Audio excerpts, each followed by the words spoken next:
นั่งขัดสมาธิก็ได้นั่งพับเพียบก็ได้คันบ่จำเป็นเฮาก็เศร้าเว้าเนาะแต่มาว่าเฮาฟังธรรมบางหันก็ได้ความรู้ได้ความเข้าใจไปหลายแล้วล่ะแต่มาเลยคิดว่าบ่เทศน์เนาะพาไม่ออกนั่งสมาธิจักหน่อยก็คือสิดี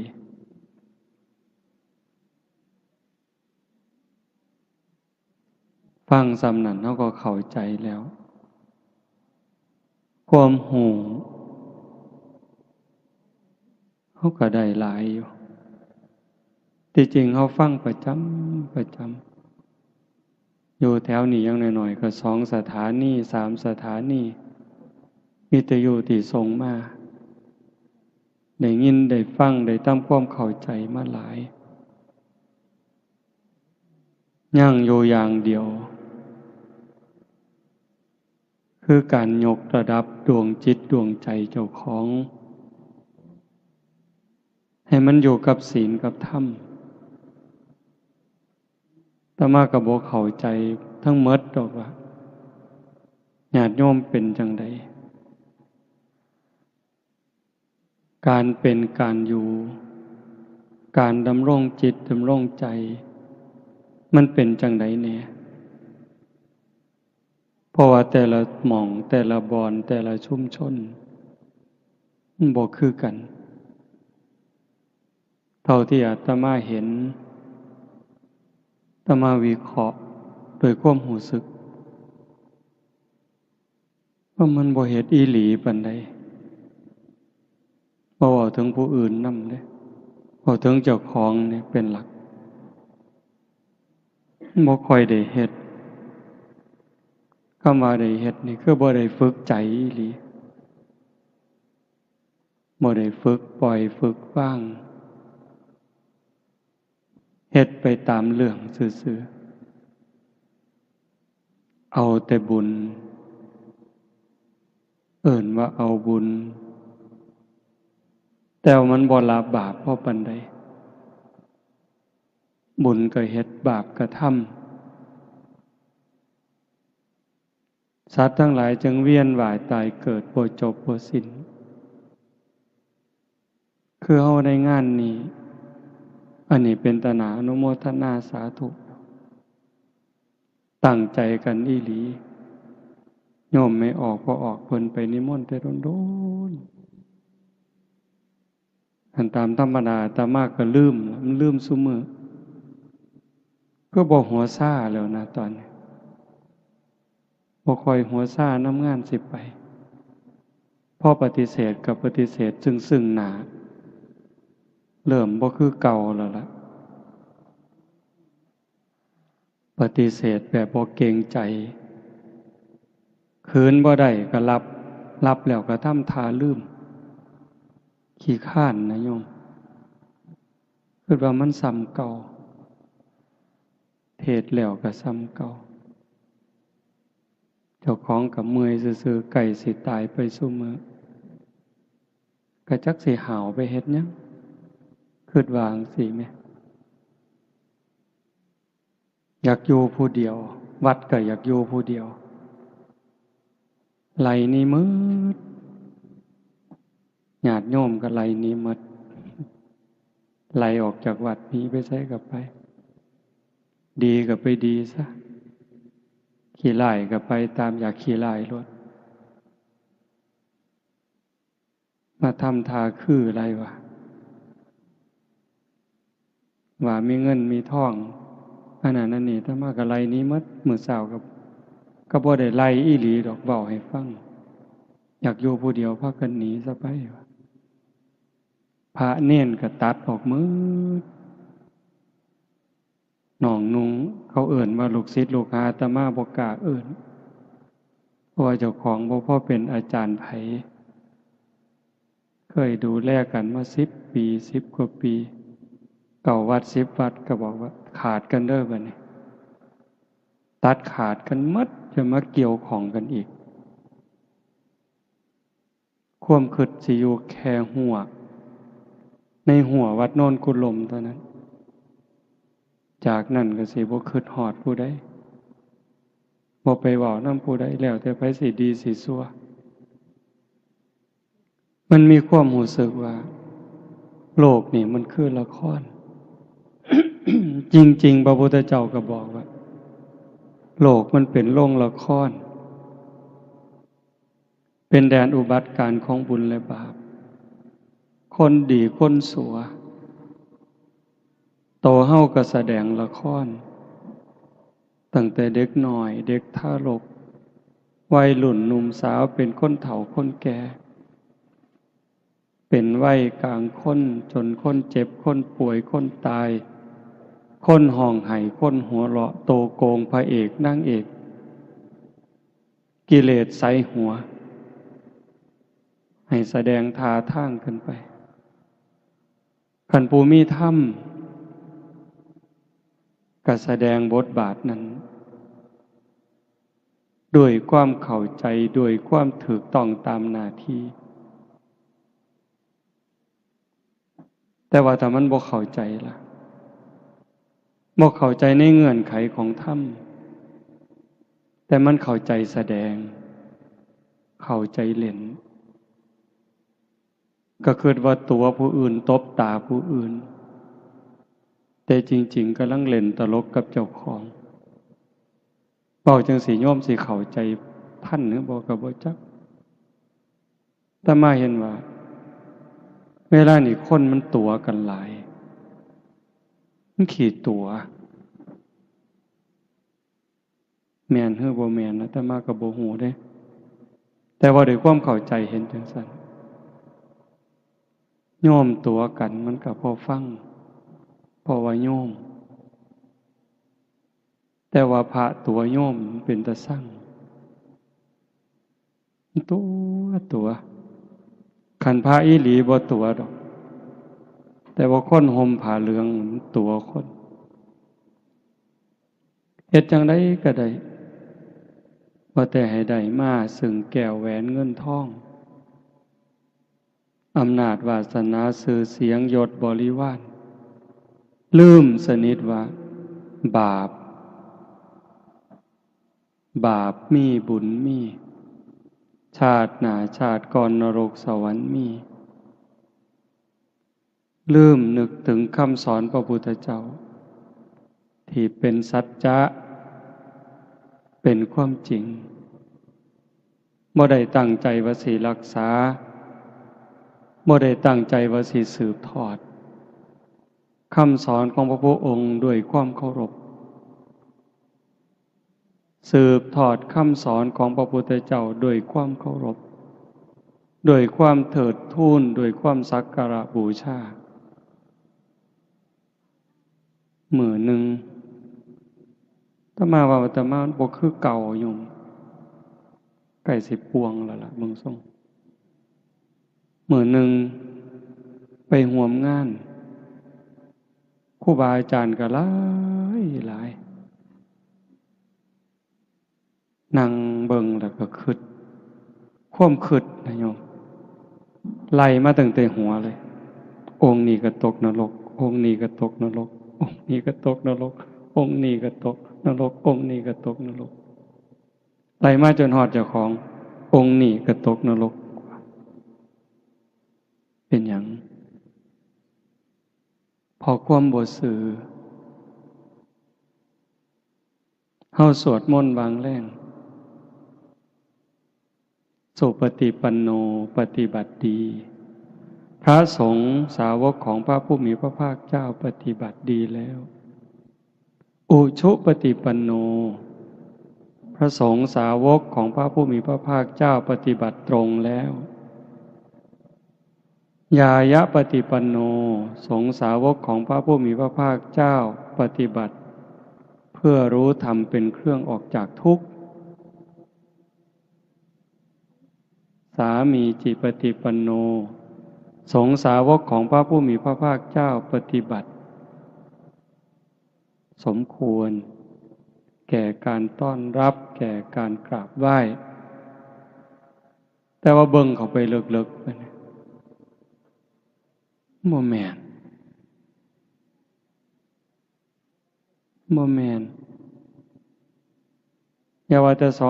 227เลยตั้งแต่หาข้อก็บ่ครบอาตมานี่ผู้หนึ่งบ่ครบแม่นหยังก็เลยว่าโอ้ยคือเป็นตาบาปแท้เนาะบอกจังซี่ญาติโยมก็อย่าตกใจเด้อย่าห่อเหี่ยวโยมมันได้บุญหลายกว่าพระอยู่แล้ว บอกแนวนี้ครูบาก็อย่าเครียดคิดบอกเลยคิดโยมหากินเองเนี่ยเขาเจ้าของน้ำเจ้าของพักเจ้าของบักไม้เจ้าของ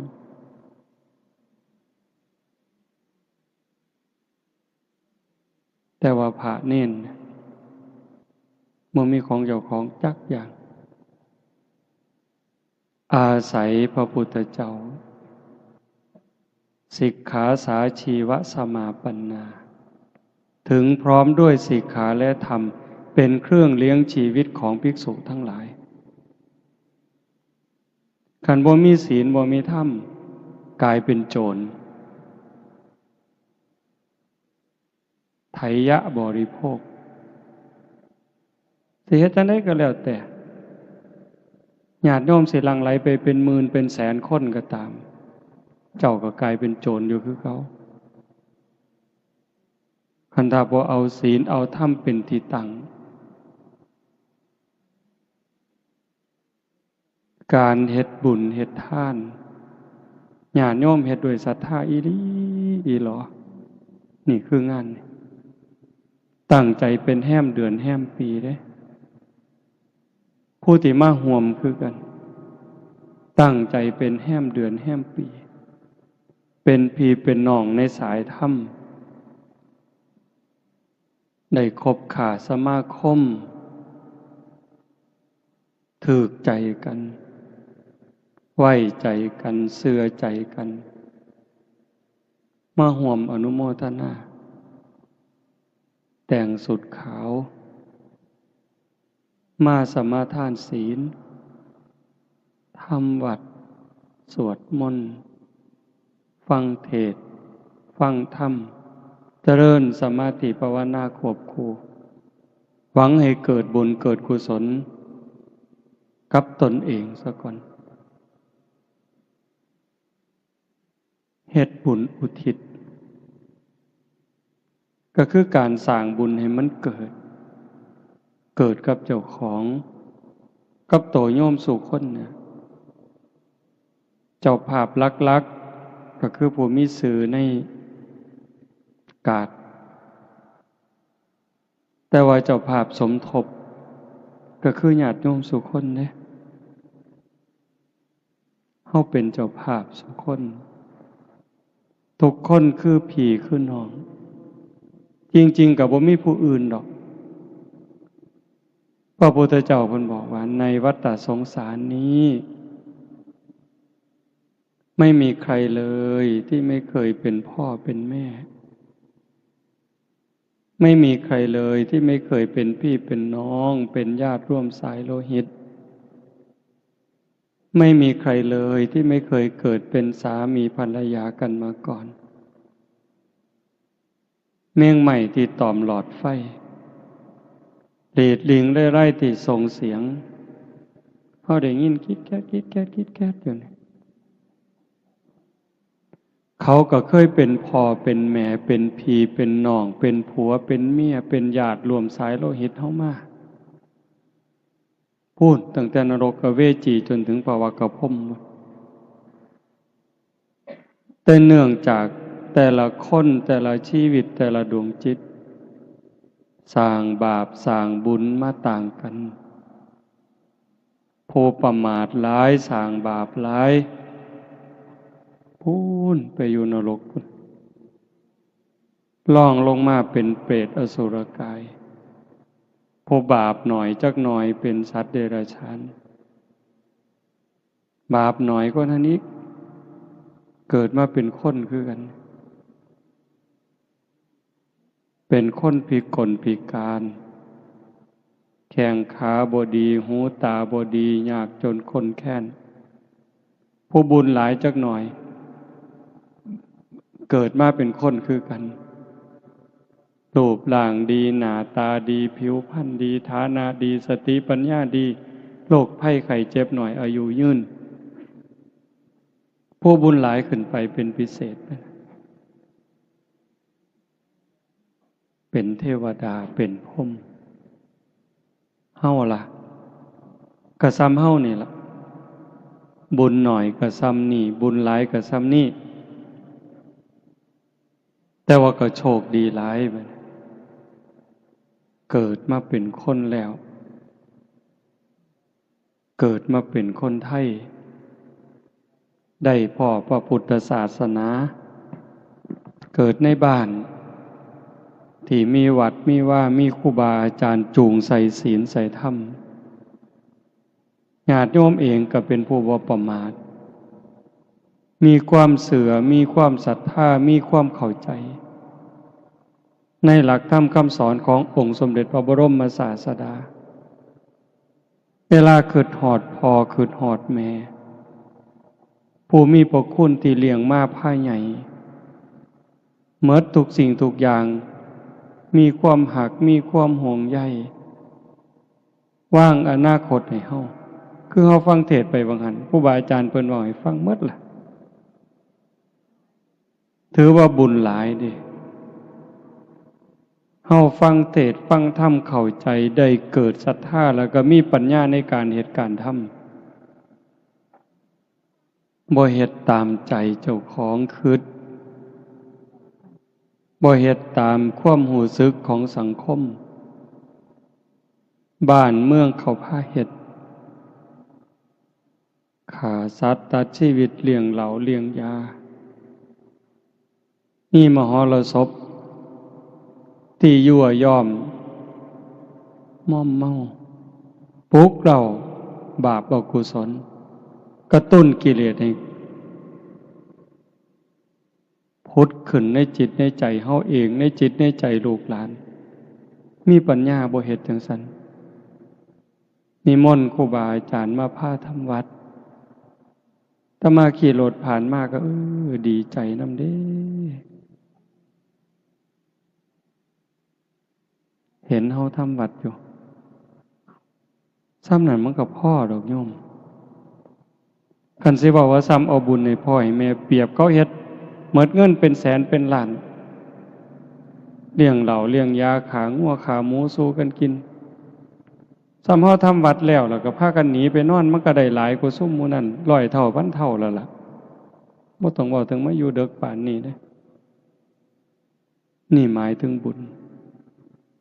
อันเว้าวังหันว่าแม่นเฮาสิทำวัดแล้วก็พ่อหนีไปนอนซะมันก็ได้หลายอยู่แต่มันบ่พอสิคุมจิตคุมใจดอกเป็นหยังจังว่าซั่นพอเฮายังสิเดินทางอีกอยู่มันได้หลายเพียงแค่ว่าชนะการเฮ็ดบุญแบบนั้นแต่ว่าการสิเดินทางต่อไปในมือข้างหน้าตัวเฮาเองก็ตามบ่จบง่ายๆการเวียนว่ายตายเกิดถ้าหากว่าเฮายังปิดประตูอบายบ่ได้ปิดนรกบ่ได้ปิดเปรตบ่ได้อสุรกายสัตว์เดรัจฉานบ่ได้บ่ปลอดภัยอะโยมตะยานคันเฮาเบิ่งถึงรายละเอียดในคำสอนพระพุทธเจ้าเนี่ยมันเป็นตะยานถ้ามาเทศน์ดูๆเฮาก็จะได้ยินในวิทยุดงย่างก็จะเปิดอยู่บ่ได้เว้าเอาเองเด้นึกถึงคำตรัสพระพุทธเจ้าที่เขาได้ยินดูดอกเตาตาบอดเขาก็ฟังจนเข้าใจคนเฮาเวลาตายจากโลกนี้โอกาสสิกลับมาเกิดเป็นคนมันมีหน่อยซ้ำกับขนงัวซ้ำกับเขางัวสิได้เกิดเป็นคนเนี่ยมีหน่อยซ้ำเขางัวตัวหนึ่งมีเขา2 เขาแต่สิไปตกนรกเปรตอสุรกายสัตว์เดรัจฉานหลายสับ กับขนงัวอันนี้ก็อีกอันนึงแต่หม่องเป็นตะงึดคนนั้นพระพุทธเจ้าเอานิ้วมือนิ้วเดียวนี่ตัดเล็บสันๆเสมอเนื้อจิกดินก็ติดขึ้นมาในเล็บมันสิจัก10,000 เม็ดขันอย่างหลายถามว่าระวังดินในเล็บนี่ถามพระดูก่อนภิกษุทั้งหลายระหว่างเม็ดดินที่ติดในเล็บเราตถาคตกับเม็ดดินในภูเขาหิมาลัยอันไหนมากกว่ากันมันก็เห็นชัดพระภิกษุมันก็ตอบง่ายๆข้าแต่พระองค์ผู้เจริญเม็ดดินในเล็บของพระองค์นั้นมีน้อยนิดเดียวไม่สามารถจะเปรียบเทียบได้กับเม็ดดินในภูเขาหิมาลัยเพราะแต่ว่าจังสัตว์พระพุทธเจ้าเพิ่นบอกว่าดูก่อนภิกษุทั้งหลายฉันใดก็ฉันนั้นสัตว์ทั้งหลายเมื่อกายแตกตายจากความเป็นมนุษย์ในชาตินี้แล้วโอกาสจะได้กลับมาเกิดเป็นมนุษย์อีกในชาติต่อไปนี้มีน้อยนิดเดียวเหมือนกับดินที่ติดในเล็บเราตถาคตแต่ส่วนใหญ่จะไปแออัดยัดเยียดกันอยู่ในนรกบ้างเปรตบ้างอสุรกายบ้างสัตว์เดรัจฉานบ้างมากมายเหมือนเม็ดดินในภูเขาหิมาลัยโยมว่ามันซ้ำใดภูเขาหิมาลัยเป็นภูเขาที่สูงที่สุดในโลกปัจฉายังกับดินที่ติดเล็บอาตมากับว่ามันบ่บาปดอกคันบ่เชื่อพระพุทธเจ้าฟังความเว้าเพิ่นแล้วก็มาน้อมเบิ่งใจเฮามันความคิดความอ่านความรู้สึกการกระทำทางกายวาจาใจที่ถึงพร้อมโดยเจตนาคนเขาได้ดีนี่เฮาอนุโมทนาหลายหรืออิจฉาหลายสรรเสริญคนย่องคนโดยความจริงใจกับเว้าโดยความแข่งดีแข่งเด่นอันใดหลายกว่ากันเห็นบ่ใจเฮาได้คำเว้าคำจาเป็นไปเพื่อความหักความสมัครสมานสามัคคีสรรเสริญยกย่องโดยความจริงใจกับการติฉินนินทาวาลายป้ายสี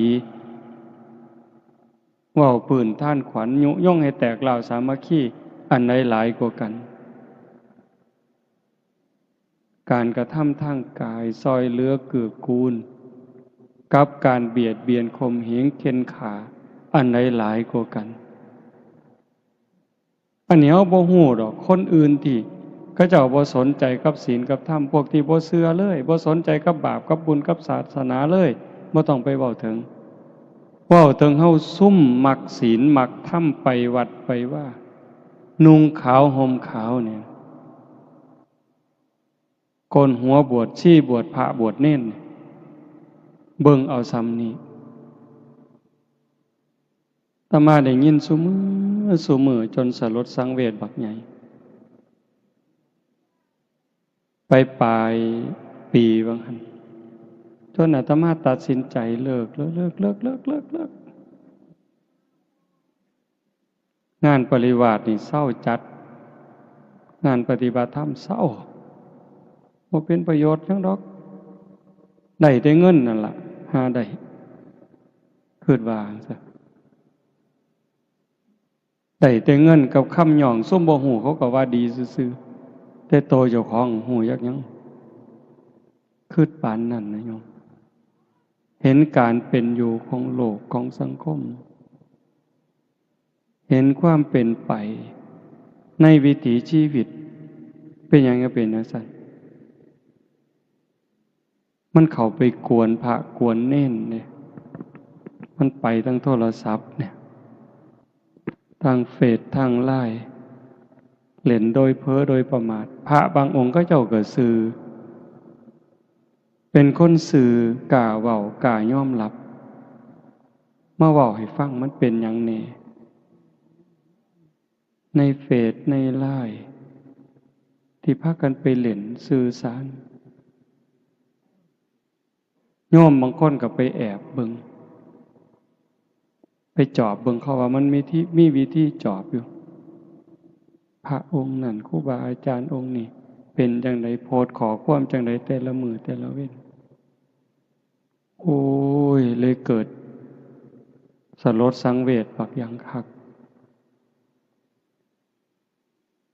พอแต่คิดจังสั่นก็นึกถึงคำตรัสพระพุทธเจ้าที่ยกตัวอย่างว่าหั่นล่ะโยมก็บ่ได้ย้านพระคือกันเด้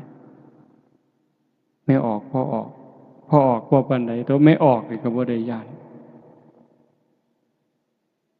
ส่งขอความหาครูบาก็เว้าไปสารพัดแนวอยากเว้าแล้ว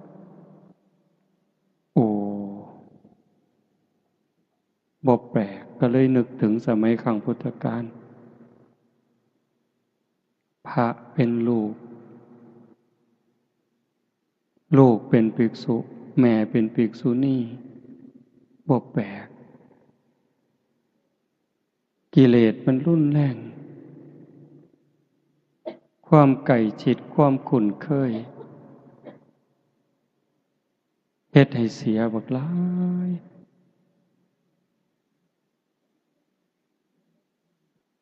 ก็เลยมาเบิ่งว่ามันสิไปไสบัดนี้จังว่าถามญาติถามโยมบ่อยๆแล้วก็บอกญาติโยมเสมอว่าฮักเจ้าของบ่ให้ฮักเจ้าของหลายๆเด้อรู้ตนเจ้าของหลายๆห่วงใยเจ้าของหลายๆคำว่ารู้ตนเจ้าของฮักเจ้าของห่วงใยเจ้าของนี่อย่าห่วงร่างกาย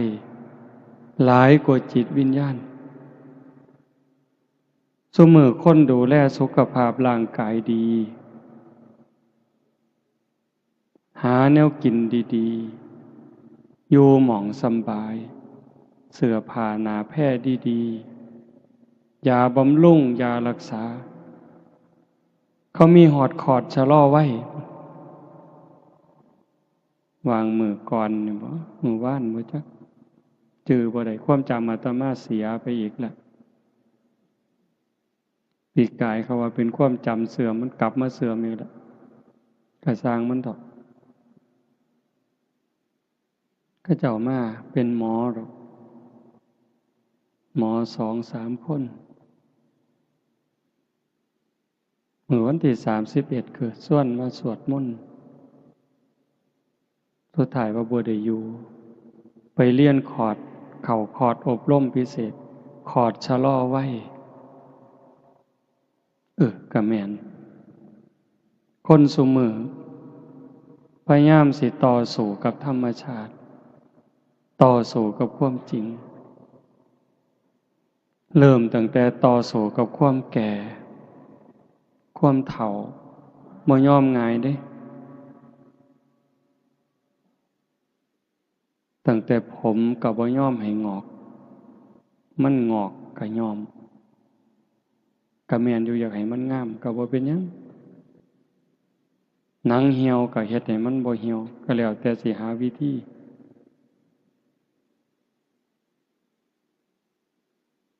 เขาว่าฉีด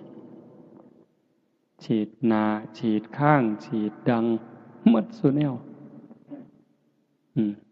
อันนี้ก็ต่อสู้กับความเฒ่าเด้ต่อสู้กับความเจ็บกับความตายจักเลือดจักน้ำเกลือใส่ออกซิเจนผู้บางคนตามธรรมชาติก็ตายแต่เฮิงแต่ว่าเอาเครื่องซอยไว้คอมพิวเตอร์ซอยไว้แต่บัดสุดท้ายก็สู่บ่ได้คือเก่าพระพุทธเจ้าสอนให้พิจารณามีความเกิดเป็นทุกข์เกิดแล้วก็มีความแก่เป็นธรรมดาแต่ความแก่นั่นก็เป็นทุกข์มีความเจ็บไข้เป็นธรรมดาความเจ็บไข้นั่นก็เป็นทุกข์มีความพลัดพรากเป็นธรรมดาจากสิ่งหักสิ่งแพงแต่ แต่ความผัดผากนะก็เป็นธรรมดาทุกคนต้องผัดผากมีความตายเป็นธรรมดาทุกคนก็หนีบ่พ้นพระพุทธองค์จึงให้สอนให้เฮาเข้าไปหาความจริงเรียนรู้ความจริงแล้วก็เตรียมตัวรับ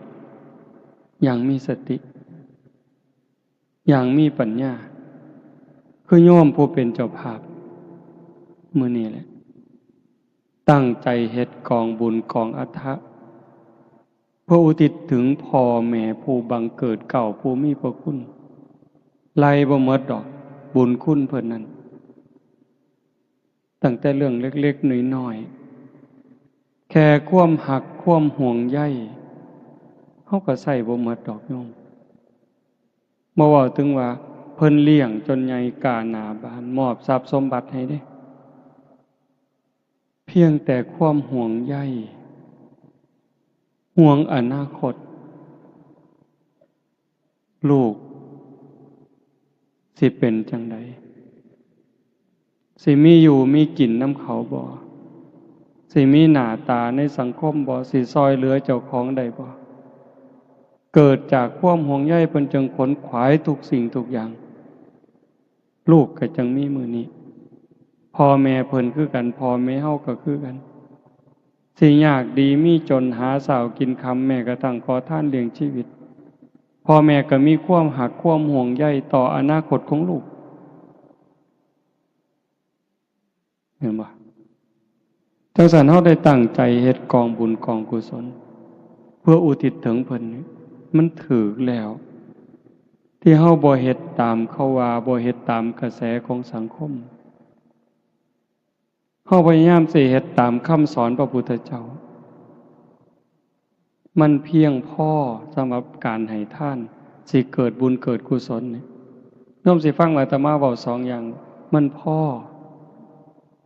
อีกอันหนึ่งก็ว่ามันบ่พอสำหรับการเฮ็ดบุญมันพอแล้วสำหรับการสิอุทิศส่วนบุญส่วนกุศลเฮาหาพระอริยเจ้าบ่ได้เฮาก็หาครูบาอาจารย์ที่เฮาคิดว่าเพิ่นมีข้อวัดปฏิบัติงดงามตามสมควรพาฝึกพาหัดเว้าให้ฟังเฮ็ดให้เบิ่งแม่ชีแม่ขาวมีความสำรวมกายวาจาใจเฮาหาได้ดีที่สุดในเวลานี้นอกจากการให้ทานเฮาก็มีการสมาทานศีลรักษาศีลปฏิบัติตามสิกขาบทที่พระพุทธเจ้าเพิ่นตรัสเพิ่นสอนมีการสำรวมระวังกายวาจาใจให้เป็นปกติให้เรียบร้อยให้งดงามอันนี้กลายเป็นเนื้อหน้าบุญเด้นอกจากนั้นตัวเฮาเองก็ได้มีการฟังมีได้การเจริญภาวนาสำรวมจิตสำรวมใจตรงนี้มันส่งผลหลายแต่ที่ว่ามันบ่พอนั่นก็หมายความว่าคันเฮายังปิดประตูอบายบ่ได้เฮาก็ว่างใจบ่ได้อุ่นใจบ่ได้ว่าเฮาสิปลอดภัยในวัฏสงสารเนื่องจากจิตเฮามันกลับกรอกอีหลีรักษายากที่สุดอย่าให้ใจเจ้าของเนี่ยอาตมาก็คือกันความคิดความอ่านแต่ละเวลาหน้าที่เนี่ยบ่อยู่กับหล่องกับรอยแม้กระทั่งว่าเป็นพระเขาสมมุติให้เป็นพระสมมุติให้เป็นครูบาอาจารย์แต่บางเทื่อความคิดความรู้สึกมันเป็นตาอยากอายอยากอายคิดบ่คือครูบาเห็นบ่คันสิว่าแต่ครูบาเพิ่นโยมก็ถามโยมมึงว่าโยมคิดคือโยมบ่แต่ว่าด้วยความเข้าใจลึกๆความรู้สึกของอาตมาว่าโยมส่วนใหญ่นี่ย่านบาปหลายกว่าครูบาอยู่เด้นั่งเถื่อเด้อโยมนั่งเถื่อสำรวมระวังย่านบาปย่านกรรมกว่าครูบาอยู่เด้ครูบามันลึงคันถ้าครูบาย่านบาปบ่กล้าซื้อเลขดอกโยมบ่กล้า คันครูบาย่านบาปบ่กล้าบอกเลขแท้ๆอันนี้โยมกับจะเสือเนี่ยได้คิดเบิ่งเนี่ยสิรวยไปหยังเขาก็บ่ได้ซื้อน้ำก็บ่ได้ซื้อไฟก็บ่ได้เสียกุฏิก็บ่ได้เซาแต่ว่ายังซื้อเลขนำเขาไปเล่นมวยตู้เล่นบั้งไฟไปไกลเลยถ้าย่านบาปบ่กล้าเห็นบ่อันนี้บ่ได้มีเจตนาว่าให้กันเด้เพียงแต่ว่าถึงว่าในใจเนี่ยมันยังเอาบ่ออกคันเห็นไม่ออกผู้สีไข้ๆครูบาก็ลักขึดแนวบ่คือเด้แต่ว่าไม่ออกบางคนบ่กล้าได้เว้าน้ำพระก้มหน้าได้เด้หลายหม่องหลายบอนที่เขาเจ้าฝึกดีๆเวลาบ่น้ำครูบานี่ลบตาก้มลงปั๊บย่างสวนทางกับครูบานั่งพับเพียบก้มหน้าลงปั๊บบ่กล้าเงยหน้าเบิ่งพระเห็นบ่นั่นคือแนวมันเป็นตาย้านก็ย้านไว้ระวังไว้คนโบราณเพิ่นสอนดีแต่ว่าซุมื้อมันเริ่มผสมประสานผู้ย้านก็ย้านผู้บ่ย้านก็บ่ย้านเลยเล่นเว้าหยอกเว้าหัวสนิทชิดเชื่อต่อปากต่อคำตาน้อยตาใหญ่ถ้ามาเคยว่าสิจกตามันได้ยังไงบอกเลยมาเล่นตาสมตาวันนี้จกตาเดี๋ยวนี้ปานนั้นนะโยมโลกมันก็จังเป็นอยู่จังซี่ความเดือดร้อน ความบ่เป็นสุขบ้านเมืองก็ขาดระเบียบวินัยวัดว่าก็เริ่มโรยล่าลงโรยล่าลงมันเป็นจังไดนั่นคือเอาใจออกทางศีลทางธรรมแต่บ่ได้หมายความว่าศาสนาหมดเด้บ่หมดบ่เสื่อมบ่มีเสื่อมบ่เคยเสื่อมแล้วก็สิบ่เสื่อมคันเฮ็ดดีเฮ็ดถูกต้องมื้อนี้บุญกุศลคือเก่าคุณธรรมคือเก่าอากาลิโกปฏิบัติได้ให้ผลได้ไม่จำกัดการจังว่าโยมพอออกไม่ออกพากันเฮ็ดงานบุญนี่ดีใจเห็นโยมพอออกเพิ่นนั่งสมาธิตั้งแต่บุญผู้อื่นสิหัวสิหาวแล้วบ่หัวซ่านั่งนิ่งนี่ได้บุญนำเพิ่นโยมไม่ออกเจ้าภาพก็นั่งนิ่งตั้งแต่มาได้บุญนำจังซี่ถูกต้องไงโยมเฮาเอิ้นผู้ใฝ่ศีลใฝ่ธรรมญาติธรรมผู้เชื่อในบาปในบุญหวังในบุญในกุศลมาตุ่มมาห้อมมันเป็นเวลาสั้นๆ10 กว่าชั่วโมงตั้งอกตั้งใจบำเพ็ญเพียรภาวนาฟังเทศน์นี่สิฟังก็ได้บ่ฟังก็ได้ดอกอาตมาว่าฟังก็ได้บ่ฟังก็ได้เบิ่งลมหายใจเข้าเบิ่งลมหายใจออกคันได้ยินเสียงก็ตั้งสติฟังแค่เสียงมันกระทบหูแล้วก็ดับลงเกิดขึ้นแล้วดับไปเกิดขึ้นดับไปเกิดขึ้นดับไปเป็นอารมณ์ของพระกรรมฐานยิ่งพิจารณาเห็นการเกิดดับของเสียงบุญกุศลแห่งหลายโยมมันเลยจากสมถะสู่วิปัสสนาแล้วจิตใจเฮาสิคลายความยึดมั่นถือมั่นบุญมันหลายกว่าเฮามาให้ท่านเป็นแสนเป็นล้าน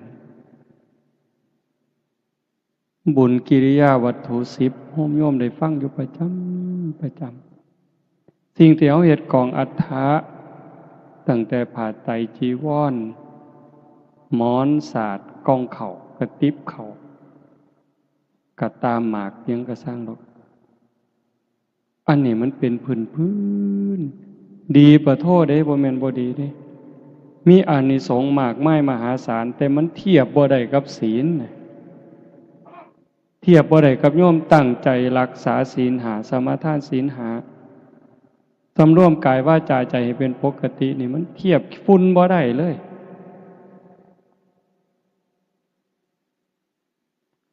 ท่านนี่มีองค์ประกอบบักหลายหนึ่ง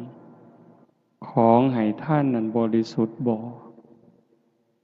ขันของให้ท่านบริสุทธิ์ผู้ให้บริสุทธิ์บ่ผู้ให้บริสุทธิ์แล้วผู้รับบริสุทธิ์บ่เอาผู้รับบริสุทธิ์ผู้ให้บริสุทธิ์วัตถุท่านบริสุทธิ์เจตนาล่ะก่อนให้คณะให้หลังให้นั่นหลายเรื่องอยู่ดิคุณธรรมของผู้ให้ของผู้รับละเอียดลงไปอีกบักหลายเหตุปัจจัยแต่ว่าการเอาสำรวมกายวาจาใจให้เป็นปกติปั๊บอายสัวโกบาปเป็นร้อยเท่าพันเท่าหลายกว่ากันยิ่งมาเจริญสมาธิข่มใจสำรวมใจจากจิตที่มันเคยฝุ่งซ่านไปอยู่กับอดีตไปอยู่กับอนาคตไปหักไปสร้างไปอยู่กับผู้นั้นผู้นี้ให้มันมาอยู่กับเนื้อกับตัวให้มันนิ่งให้มันสงบหายใจเข้าก็เห็นลมหายใจเข้าหายใจออกก็เห็นลมหายใจออกหยาบก็หูละเอียดก็หูสั่นก็หูยาวก็หูเห็นแค่ลมเข้าลมออกหูสิใส่พุทโธยังก็แล้วแต่เห็นรูปเจ้าของนางชัดเจนก็แล้วแต่จิตบ่วอกแวกบ่ไปหน้ามาหลังแต่มันนิ่งสงบอยู่อันนี้ก็หลายกว่าศีลอีกเป็นร้อยเท่าพันเท่าไป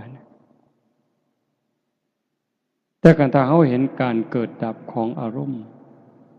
เสียงดังขึ้นแล้วก็ดับไปเห็นเสียงมันเกิดดับเกิดดับอารมณ์ที่มากระทบจิตพอใจบ่พอใจเขาเห็นเป็นเพียงแค่สักว่าพอไปยินดียินร้ายเขาอาการที่มันเกิดเบิ่งสังเกตมันเกิดเดี๋ยวมันก็จางไปดับไปเกิดขึ้นก็จางไปดับไปเปลี่ยนแปลงอยู่ตลอดเวลา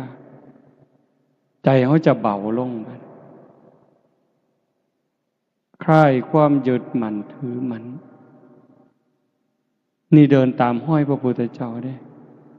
โตสงบบางหันยังน้ำห้อยฤาษีอยู่ได้แต่เห็นการเปลี่ยนแปลงเห็นสภาพที่มันทนบ่ได้ตั้งอยู่บ่ได้มีอนิจจังทุกขังอนัตตาบ่แม่นตัวตนของผู้ใดทุกสิ่งทุกอย่างอาศัยเหตุอาศัยปัจจัยเกิดขึ้นเมื่อเหตุเมื่อปัจจัยก็แตกสลายไปโตเฮาคือกันโตเขาคือกันสรรพสิ่งทั้งหลายในโลกเนี่ยบ่ว่าสิเป็นดินดอนตอนหญ้าภูเขาแม่น้ำคือกันหมดอาศัยกันแล้วเกิดขึ้นเพราะสิ่งนี้มีสิ่งนี้จึงมีเพราะสิ่งนี้ดับสิ่งนี้จึงดับกันเฮาเข้าใจจังซั่นเห็นความเปลี่ยนแปลงอยู่ในร่างกายเฮาตลอดตั้งแต่เป็นเด็กน้อยมาเป็นหนุ่มเป็นสาวผมก็เปลี่ยนแปลงร่างกายผิวหนังก็เปลี่ยนแปลงหูตาก็เปลี่ยนแปลงเห็นความที่ทนอยู่บ่ได้ในสังขารร่างกายพิจารณาถึงความแตกดับร่างกายก็คือกันสังขารที่เป็นส่วนร่างกาย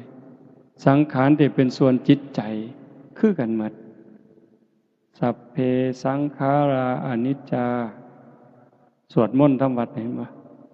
สังขารคือร่างกายจิตใจและรูปธรรมนามธรรมทั้งหมดทั้งสิ้นมันไม่เที่ยงเกิดขึ้นแล้วดับไปมีแล้วหายไปเฮาบ่ว่าแต่ปากเฮาพิจารณาเบิ่งมันก็ชัดเจนอยู่มื้อนี้มันก็เป็นคือกันสัพเพสังขาราทุกขาสังขารคือร่างกายจิตใจและรูปธรรมนามธรรมทั้งหมดทั้งสิ้นมันเป็นทุกข์ทนยากเพราะเกิดขึ้นแล้วแก่เจ็บตายไปบ่แต่ปากเฮาพิจารณาตามอีกสัพเพธัมมาอนัตตาธรรมทั้งหลายทั้งปวงทั้งที่เป็นสังขารและมิใช่สังขารไม่ใช่ตัวไม่ใช่ตนไม่ควรถือว่าเรา ว่าของเราว่าตัวว่าตนของเราพิจารณาจังสิมันสิถอนนะโยมคันว่าแต่ปากว่าจนตายก็บ่เกิดประโยชน์แต่คันพิจารณาให้มันซึ้งมันก็สว่างเด้แต่มันก็อาศัยกันน่ะตัวความสงบอย่างน้ำห้อยฤาษีที่ว่าว่างั้นมันก็จะเป็นแห้งทรงให้เฮาเห็นห้อยพระพุทธเจ้าได้คิดอยู่จังหนึ่งอยู่ว่าอยากส่วนพี่ส่วนน้องส่วนญาติส่วนโยมว่าปีพ.ศ. 2559เนี่ยเป็นปีฝึกตาย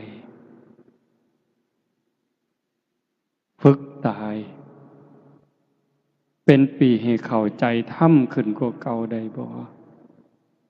หน้าตาบ่ต้องไปหัวซ่ามันดอกไผสิหักไผสิสั่งไผสิศรัทธาบ่ศรัทธาอย่าเอามาใส่ใจเบิ่งใจเจ้าของนี่ว่ามันแบกอยู่บ่มันทุกข์บ่แบกเอาหักคนมาไว้นำมันบ่แบกเอาสร้างคนมาไว้บ่แบกเอาคำหย่องคำย่อมางี้ดีใจภูมิใจอยู่บ่แบกเอาความน้อยใจที่เขาเว้าพื้นเขานินทา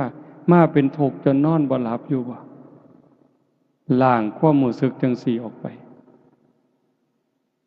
ตายก่อนตายเป็นปริญญาตายก่อนตายใครได้รับเป็นอันนับว่าจบสิ้นการศึกษาเป็นโลกุตระหลุดพ้นในโลกาหยุดเวียนว่ายสิ้นสังสารวัฏบนพระพุทธเจ้าสอนเฮาจังซี่สิ่งที่เฮาเป็นเฮาอยู่นี่คือการกำลังก้าวย่างกำลังเดินทางตามห้อยของพระพุทธเจ้าที่จะมาเว้าแนวนี้เพื่ออยากให้ญาติโยมได้เห็นได้มีกำลังใจถึงแม้เฮาสิเกิดถ่ายพุทธันดรก่อนพุทธกาลเฮาได้มีโอกาสสร้างน้ำทำบุญได้มีโอกาสได้ฟังเทศน์ฟังธรรมได้เข้าวัดเข้าว่ากล้าหาญจนกระทั่งนุ่งขาวห่มขาวมาแจกข้าวหาพ่อแม่เนี่ยฟังเทศน์ฟังธรรมเฮ็ดต่างบ้านต่างเมืองเพิ่นในยุคปัจจุบันนี่กล้าหาญมาปานนี้บ่ถอยหลังเด้บ่ถอยหลังบ่เสียดายบาปบ่เสียดายดอกการสิได้เด่นได้มวลบ่เสียดายความมวลความเงินคำว่าจังสี่หมายความว่าจังไดแม่นอยู่ดอกเฮาบ่จ้างหมอร้องหมอลำบ่จ้างหนังมาเบิ่งก็จริงแต่ว่าความสนุกสนานเว้ากันเพื่อได้หัวนี่อันนี้ก็ไปบ่ทันรอดเด้หาเรื่องสนุกสนานมาเว้าพอได้หัวได้หาวกันดีบ่เฮาก็ว่ามันบันเทิงแต่เฮาเบิ่งพระพุทธเจ้าไปแม้กระทั่งหัวจนเห็นแขวก็บ่มีพระพุทธเจ้าเด้พระสาวกคือกันพระอรหันต์เพิ่นคือกันคันเห็นสิ่งที่แปลกประหลาดสิ่งที่อัศจรรย์อย่างหลายเพิ่นก็เพียงแค่แย้มที่มุมปากเห็นบ่เพียงแค่แย้มแต่ผู้เห็นพระภิกษุนำกันเห็นก็สิถามเป็นหยังอาจารย์ยังเป็นจังซั่นอย่างพระลักขณะเห็นพระโมคคัลลานะแย้มยิ้มที่มุมปาก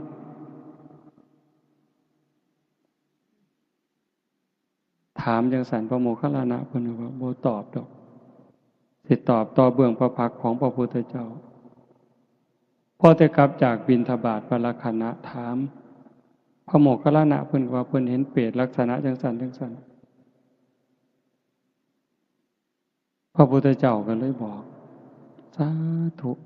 อันนั้นเป็นเรื่องจริงเฮาก็เห็นคือกันเป็นเวลานานมาแล้วแต่เฮาก็บ่เคยเว้า มื้อนี้โมคคัลลานะเป็นพยานให้เฮาเฮาเป็นพยานในโมคคัลลานะเรื่องนี้เป็นเรื่องจริงพระภิกษุทั้งหลายก็กราบทูลในพระพุทธเจ้าเล่าให้ฟังก็จังเล่าว่านั้นได้โยมมื้อนี้ว่าเพิ่นบ่ยิ้มบ่เว้าบ่หัวจนเห็นแขวเพิ่นเครียดอยู่มีความตึงเครียดมีปัญหาหลายซั่นบ่นั่นคือเพิ่นเห็นตามความเป็นจริงคันมันหัวหาวไปปานนั้นนั่นก็คือบ่ปกติบูดบึ้งก็บ่ปกติคือบ่ติดสายบ่ติดขวาบ่บูดบึ้งแล้วก็บ่ล่าเริงจนเกินคันล่าเริงก็เบิกบานในศีลในธรรมผู้เบิกบานมันม่วนในใจได้โยมเบิกบานในใจเด้บานส่ำใดไม่ออกเคยเป็นหนี้คนแล้วใส่หนี้คนหมดบ่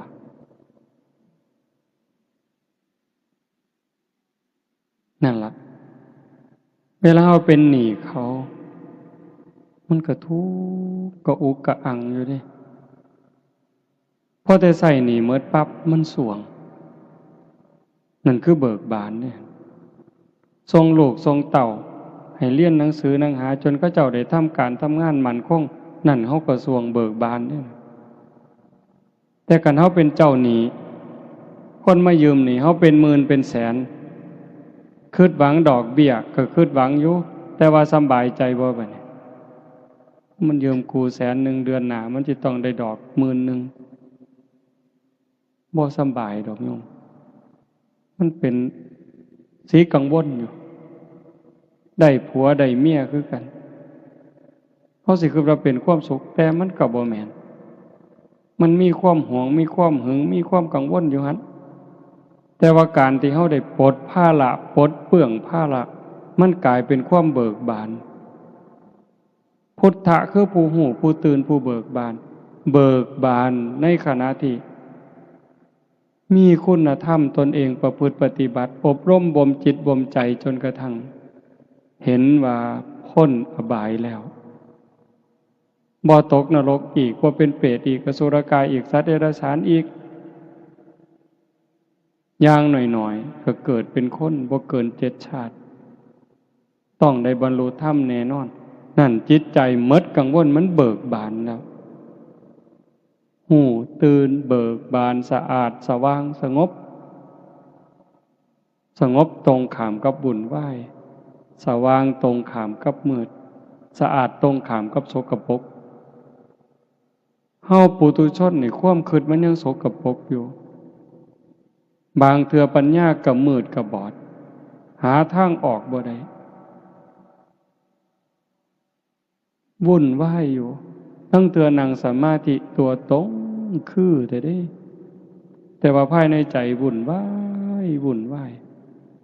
เหตุจังใดบัดนี้ญาติโยมเฮาสิก้าวไปสู่จุดนั้นได้นับเบิ่งวันเวลาของชีวิตที่เหลือไว้มันน้อยอายุที่เพิ่มขึ้นนั่นคือวันเวลาของชีวิตที่เสียไปคันเว้าจังซี่ม่วนบ่บัดนี้ว่าโอ้ยได้อายุ40แล้วได้หลายปานใดปีนี้เพิ่นถามกันเด้ได้หลายปานใดล่ะยายปีนี้80โอ้เจ้ายืนเนาะเพิ่นสิยืนหยังใกล้สิตายแล้วนั่นได้80เพิ่นว่าที่จริงมันเสียไป80เด้อฮะวันเวลาอายุที่เพิ่มขึ้นตัวเลขเพิ่มขึ้นแต่เวลาของชีวิตที่เหลือมันน้อยท่านบ่บัดนี้อันเฮ็ดบุญนี่มันสิพอได้ที่เว้าเนี่ยแม่ขาวแม่ชีโยมพอออกไม่ออกมาร่วมประพฤติปฏิบัติงานกองกฐินเนี่ยอันบุญนี่มันพอได้แต่ว่าการยกจิตยกใจ เพื่อให้สูงจากอำนาจของกิเลสเป็นเรื่องยากอาตมาก็เฮ็ดบ่ทันได้โยมจังว่ามันเป็นตารู้ตนคันเว้าจังซี่เป็นตารู้ตนเจ้าของหลายหลายเป็นหยังเพราะว่าเฮาบ่มจิตบ่มใจยังบ่ทันพอฝึกสติยังบ่ทันพอจิตเฮาเกิดดับทียิบทียิบเพิ่นว่าชั่วรัดนิ้วมือเนี่ยชั่วรัดนิ้วมือเดียวเหยียดนิ้วมือออกก็กำเข้าแค่นี้นี่จิตเกิดดับแสนโกรธขณะ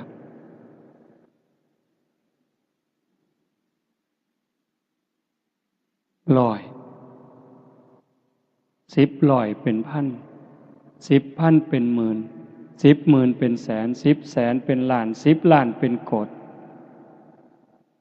แค่เขาเหยียดมือออกแล้วก็กำนิ้วมือเขาปุ๊บจิตเขาเกิดดีใจเสียใจหักสร้างอิจฉาริษยาแสนโกรธครั้งแสนโกรธขณะเร็วส่ำใดวิทยาศาสตร์เพิ่นบอกว่าแสงเร็วกว่าเสียงแต่ว่าโดยความเป็นจริงมันจิตใจเขานี่เร็วกว่าแสงโบกหูจักหมื่นเท่าแสนเท่าผู้ใดเคยไปเมืองนอกตามไปกรุงเทพนี่คิดฮอดกรุงเทพปั๊บฮอดละผู้ใดเคยไปประเทศลาวคิดเบิ่งเด้อล่ะฮอดผู้ใดไปประเทศอินเดียคิดฮอดปุ๊บฮอดละผู้ใดเคยไปอเมริกาอังกฤษลองคิดเบิ่งติฮอดละเห็นบ่ไวส่ำใดหายใจเข้าตัวสิสุดจิตเฮาเกิดไปเท่าใดเกิดหากเกิดสร้างกันสงบมันบ่ได้คมมันบ่ได้ปึ๊บบัดเจ็บไข้ได้ป่วยเป็นจังไดโยมกะวนกะวายส่ำใดคันบัดเฮาสิตายล่ะรักษาจิตบ่ได้มันปวดเกินมันเจ็บเกินมันทรมานเกินเฮาบ่ฮู้เฮาสิตายย้อนโรคหยังคันโรคเจ็บโรคปวดโรคทรมานข่มเวทนาบ่ได้จิตดิ้นรนแรงตายในขณะที่ทุกข์มันไปอบายแน่ๆคันว่าสันเลือกไหลตายดีบ่นอนหลับตายเลยบ่ต้องลุกก็บ่ฮู้อีกล่ะว่าไหลตายนี่ผู้ไหลตายเขาในลักษณะใดห้องโหโพสังกาบ่นิมิตก่อนตายเป็นจังได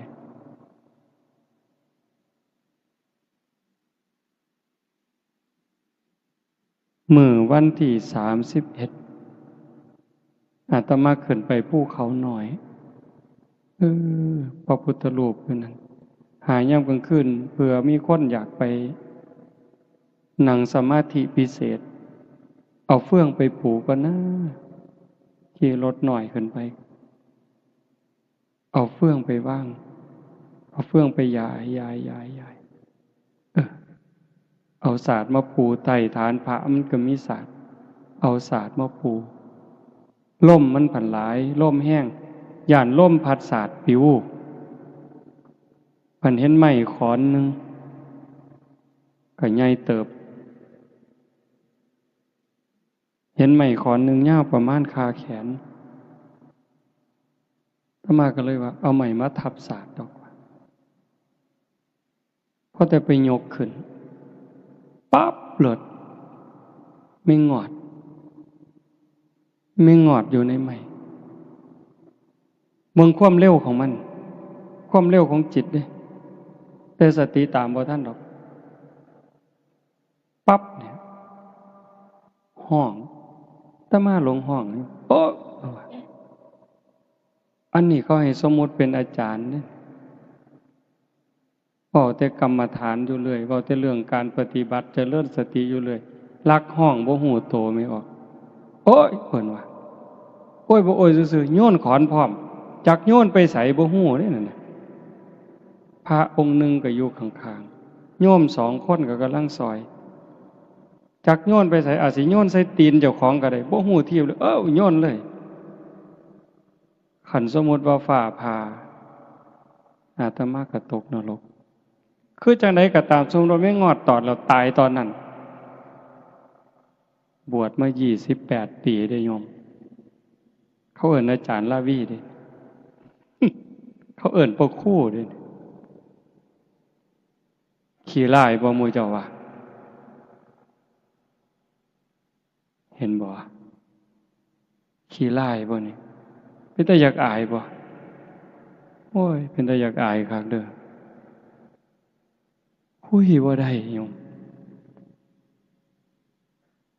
มื้อนี้เฮาไปเฮามาขี่รถขี่เรือไปหันไปนี้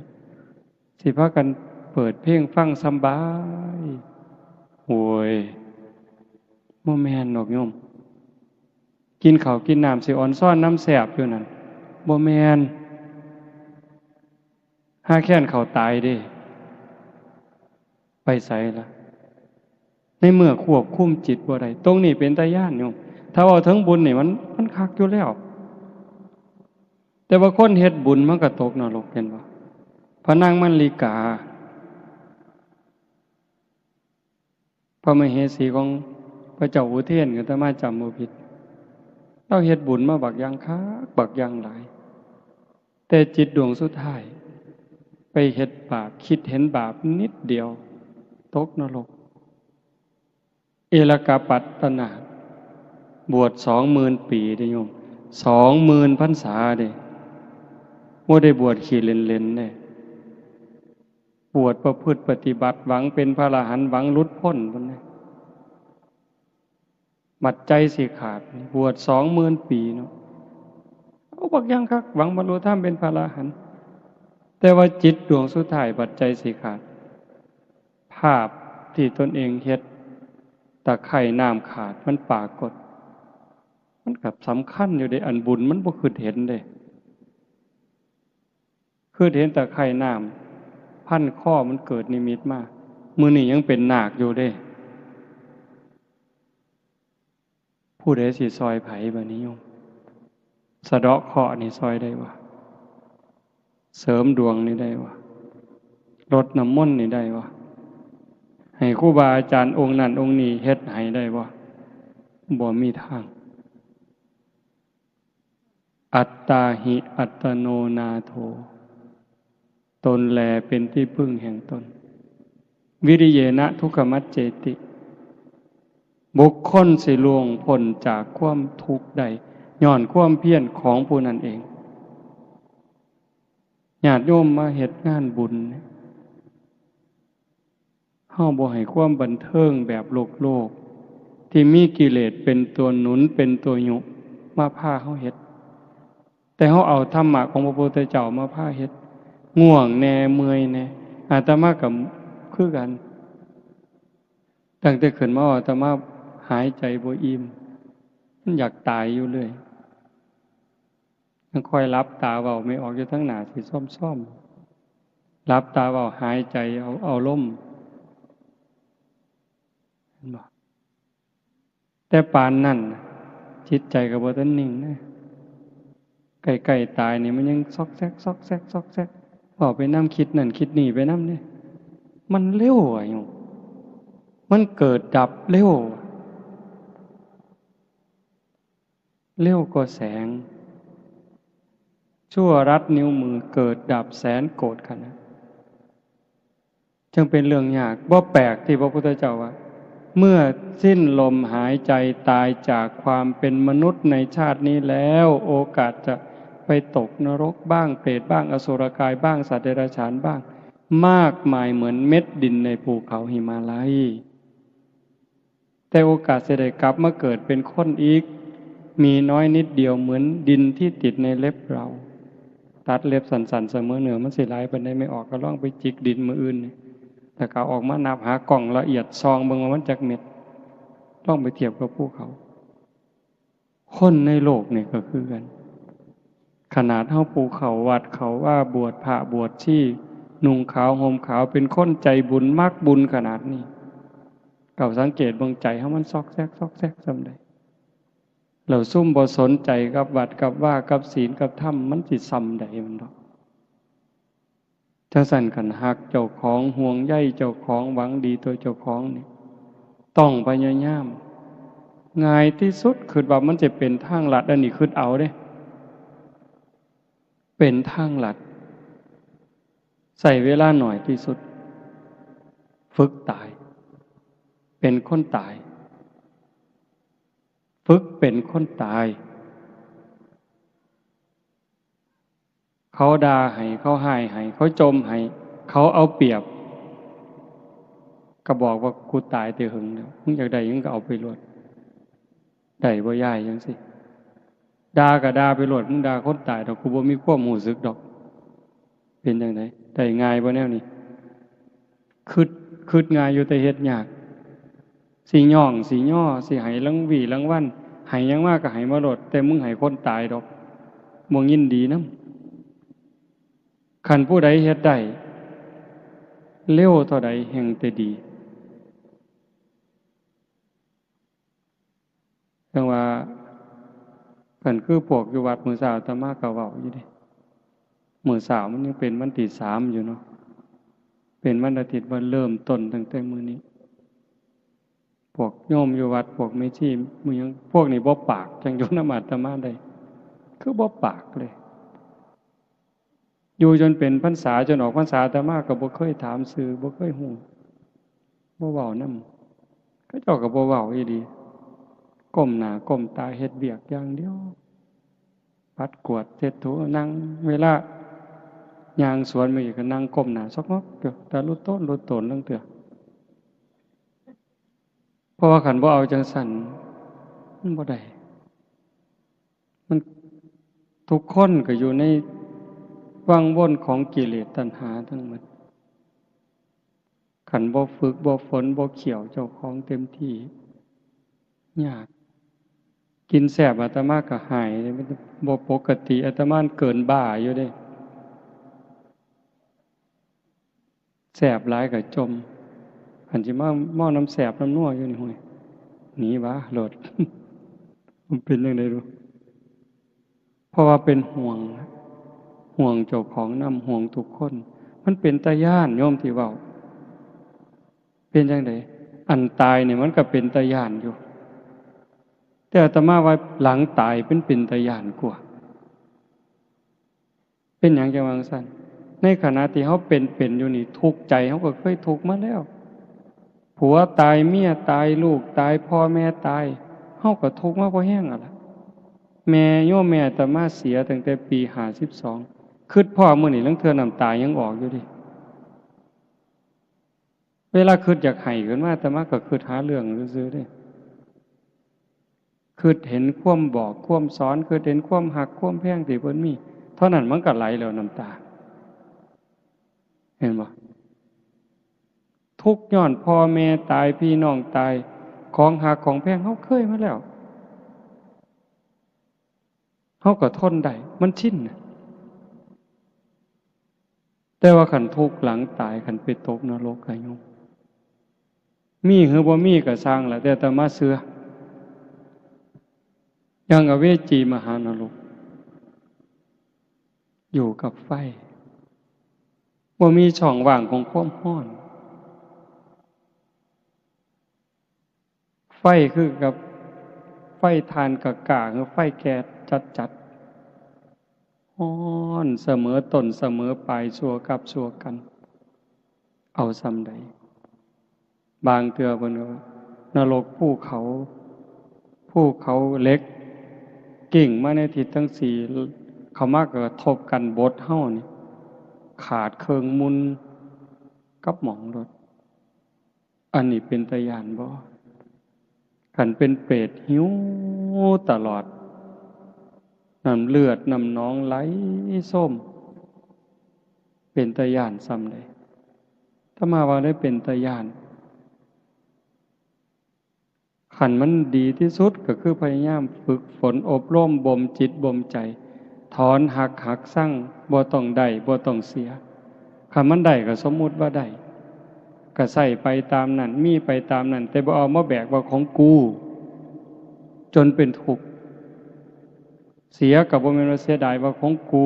จนต้องเป็นทุกข์ต้องนำเอาคืนต้องตามยื้อต้องแย่งต้องฟ้องลงฟ้องศาลให้ได้กลับคืนมาก็บ่ให้มันเป็นถึงขนาดนั้นขันปล่อยได้ว่างได้จิตใจว่าเป็นทุกข์นั่นคือใจลอยเด้ ใจลอยขึ้นสูงขึ้นจากอำนาจของกิเลสตัณหาการทำบุญนี่เป็นพื้นฐานเฮาสวดอยู่ประจำดอกสัพพปาปัสสะอาการนังการไม่ทำบาปทั้งปวงนี่พื้นเบื้องต้นเลยเว้นจากการเฮ็ดบาปเพราะว่าบาปมันเฮ็ดให้เกิดทุกข์ก่อทุกข์ก่อโทษก่อความเดือดร้อนให้ตนเองและผู้อื่นบาปเนี่ยบาปคือความทุกข์ความเดือดร้อนทั้งตนเองและผู้อื่นกุศลสูปสัมปทาการทำกุศลให้ถึงพร้อมเฮ็ดบุญเฮ็ดกุศลให้มันหลายขึ้นมากขึ้นบุญเฮ็ดให้เกิดความสุขความสบายใจทั้งตนเองและผู้อื่นนี่ก็คือภาพจังซี่ผู้ใดมาเห็นกันคนดีมีสัมมาทิฏฐิอดบ่ได้ดอกสิอ่อนซ่อนน้ำภูมิใจน้ำดีใจน้ำอดบ่ได้ฮอดเทวดาพุ่น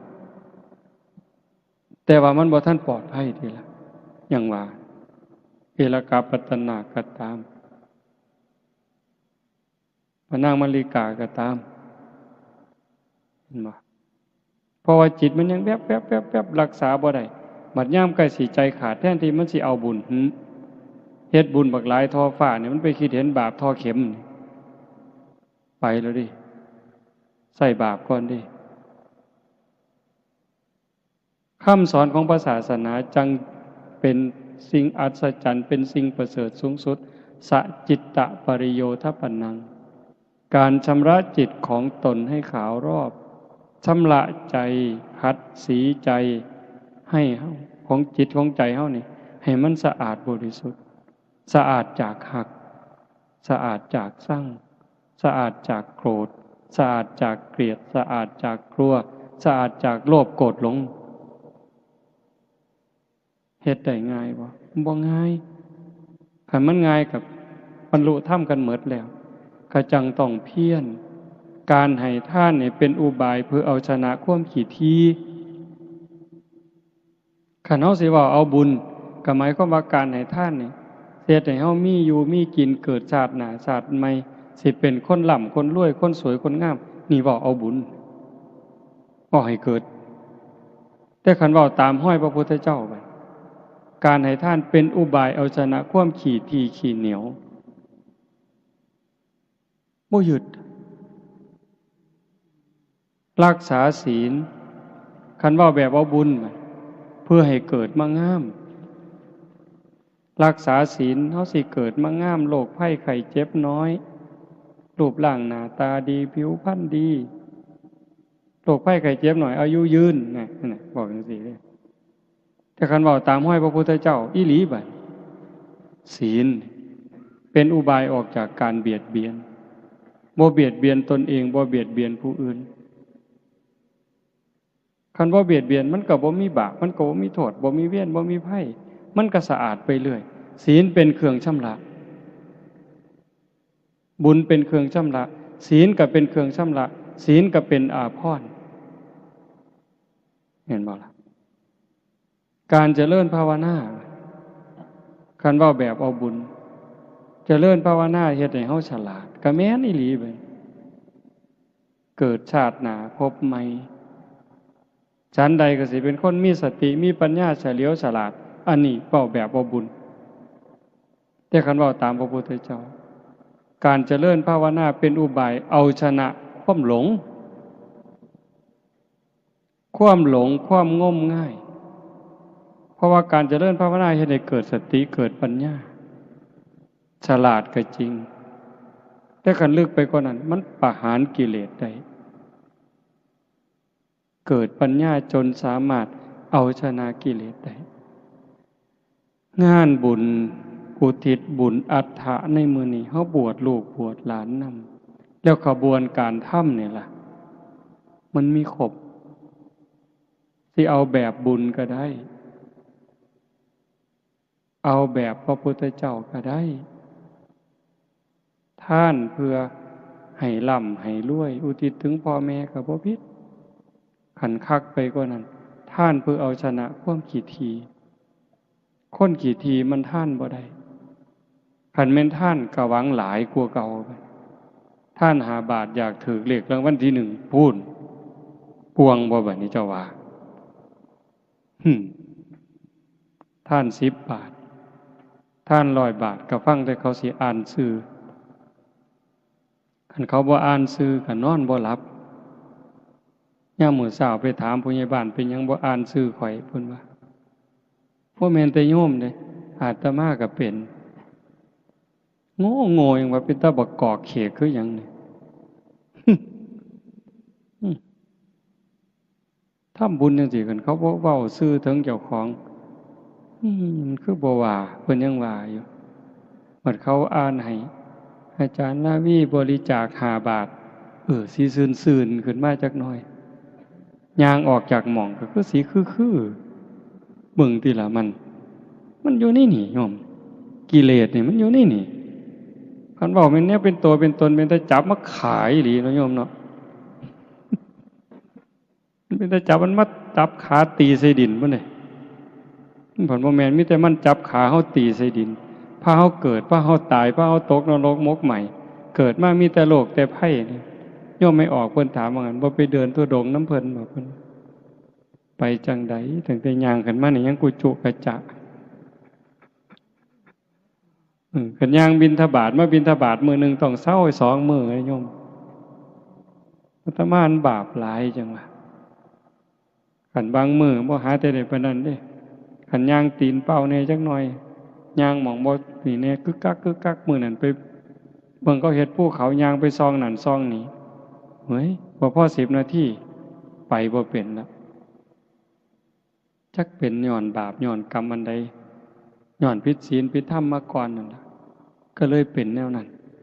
จังว่ามันเป็นตาย้านมันส่งผลทั้งหมดโยมเคยเว้าอยู่อันหนึ่งที่พระพุทธเจ้าเพิ่นบอกว่าขึ้นชื่อว่ากรรมแล้วจะมากก็ตามจะน้อยก็ตามจะไม่ให้ผลนั้นไม่มีสัพพังนรานังสัพพลังสุจินังนะกัมมุนาอากินจนะโมฆะมัตถิขึ้นชื่อว่ากรรมแล้วจะมากก็ตามจะน้อยก็ตามจะไม่ให้ผลนั้นไม่มียกตัวอย่างให้ฟังผู้คนก็สิได้ยินแล้วพอซ้ำเรื่องใส่เบ็ดเนี่ยซ้ำเรื่องใส่เบ็ดโทษมือก็ได้รับผลบ่แล้วไม่ออกเป็นอยู่ว่ากัดปากเจ้าของนี่แม่กัดลิ้นเจ้าของอาตมาเนี่ยซ้ำกินน้ำก็กัดโยมมื้อเช้าก็กัดข้างนี่กัดพิศพแซ่บปานใดภาษากินน้ำตั้งแต่นอนหลับๆก็ลั่นกึบใส่คือเห็นตั้งแต่ใส่เบ็ดตอนนั้นปากกบปากปลามันสีกมันขาดเนาะสอดก็สอดข้างเขียดเอาเขียดแก่หน้ามาใส่เบ็ดประคอเขากำลังตั้งกกตั้งกอแดดแอมแซมตอนบ่าย 1บ่าย 2นี่ปลาคอมันกินดีเขียดตั้งเตือก็ได้เขียดโมน้อยตั้งเตือก็เขียดแก่หน้ากอข้างมันตีนมันก็ดีดน้ำแจ่มป่ามันได้ยินมันก็มาวิ่งมาโลดสวบกับกินเขียดแต่ว่าปลาก็ติดเบ็ดตั้งเตือก็บ่หอยปากมันหอยข้างมันหอยก้นมันตรงนี้อาตมาเห็นแล้วปากนี่เห็นแล้วก้นก็เห็นแล้วจับแมงกะบี่ผู้ใดเคยเฮ็ดไม่ออกนี่สิบ่ดื้อปานใดดอกเนาะบ่คือซุ่มผู้ชายเนาะแต่เป็นเด็กน้อยนี่จักแนวจังสี่บ่มีผู้ใดบอกให้เฮ็ดได้มันหันมึนเนาะย่องจับปึ๊บดึงก้นออกปั๊บหญ้าเสียบปั๊บปล่อยบาดนี้ม้วนปะโทปะท้าย บัดมันเอาคืนเป็นจังได๋บัดให้มันเอาซ้ำนี่เด้ออย่าหลายกว่านี้เด้อไปอินเดียปีกายขี่รถจากบ้านเฮาไปลงกรุงเทพขี่เครื่องบินไปลงโกกัตตาขี่รถจากโกกัตตามาขยายยังบ่ทันฮอดดอกระหว่างเครื่องทางมันเป็นสีคันๆก็ว่าสีเก่าเนาะเอามือมาซูนปุ๊บปั๊มขึ้นเลยไข้ขึ้นมาจังซี่ซ้ำนี่ล่ะปวดคันๆเจ็บบ่ฮู้จักอาตมาบ่ฮู้ว่ามันเป็นอันใดก็เลยถามคนว่าฤทธิ์ดวงทวารเป็นแนวใดมันบ่แม่นมันอยู่ผิวหนังนอก มือที่หามันแตกกันทั้งเลือดทั้งหนองเนาะสอดสบงมาใส่ผ้าจีวรทั้งเหม็นพุ่นมันเน่าเนาะจากนั้นมากก็สิเดือนละเทื่อปวดขั้นกันมากแล้วก็แตกบัดฮอดซุมือนี่หามือเทื่อ4 มือเทื่อโอ้ตั้งแต่เอามือไปค้ำมือเลือดแดงจึงครึ่งเอาไปโหลดเด้อเขียดเลยว่ะมึงที่ละโยมภาษาซ้ำนี่ได้นี่อันเธอไปตัดขี่ไก่เดือนเป็นขู่เป็นถังใส่เบ็ดกบเบ็ดปลาแบบนี้โอ้จากมันสิมาเอามือได้เด้นี่ตั้งแต่เป็นเด็กหน่อยก็ย่านแน่บ่ย่านแน่ดอกเฮาก็ว่าอยากให้พ่อแม่ได้กินตั้งแต่เพิ่นมีไก่สิขาไก่สู่เพิ่นกินทั้งย่านทั้งหานเพิ่นตีค่อยๆตีแห้งๆมันยังจะตายยากกว่านี้ปวดหัวสันตัวเพิ่นน่ะอีหลีอะโยมเอาโดนฟื้นตีทั้งเธอสิตีก็ย่านมันตายคันบ่ตีก็ว่าสิกินมันตีแห้งมันห้องก็ย่านมันแต่พอสุดท้ายก็เอาจนตายจนได้หั่นล่ะวะมันจะมาปวดหัวอยู่เรื่อยนี้บ่พ้นดอกยายเล็กๆหน่อยๆจังสิเฮาสิใส่แนวใดถามว่าเฮ้ยยายไปสอนได้ปลาลูกคอกก็ว่าแต่เจ้าของหมานแหละเจ้าหั่นได้หัวขี้โพกระบีบขี้แกะหมานได้เมี่ยงหนังง่อมได้เมี่ยงข้าวสารกับวานใส่ปากโลดดินเงาๆก็หย่ำเลยจักบ้าจักดีเนาะเบิ่งกระไดคนนี่ว่าโอ้คิดไปจะแม่นมันหลายนั่นติเอ้ยนั่นติล่ะเป็นตารู้ตนเฮาก็อ้างว่าบ่ขันบ่เฮ็ดก็บ่ได้กินก็แม่นอีหลีบัดไล่ตั๊กแตนคืออาจารย์เพิ่นว่าหั่นตั้งแต่เป็นเด็กน้อยเลี้ยงงัวไล่ตั๊กแตนมาหักปีกทะลกกันดีดปีกมันแล้วหักขามันแล้วเอาไปกี้กินแล้วก็แล้วบ่เอามาโยนเล่นเบิ่งติล่ะเบิ่งความบ่ฮู้ทิพย์มาโยนน่ะตีกบเอาของกันนั่นแหมสุดท้ายก็ไปกี้กินนำกันแล้วมาเล่นเฮ็ดหยังจังวะ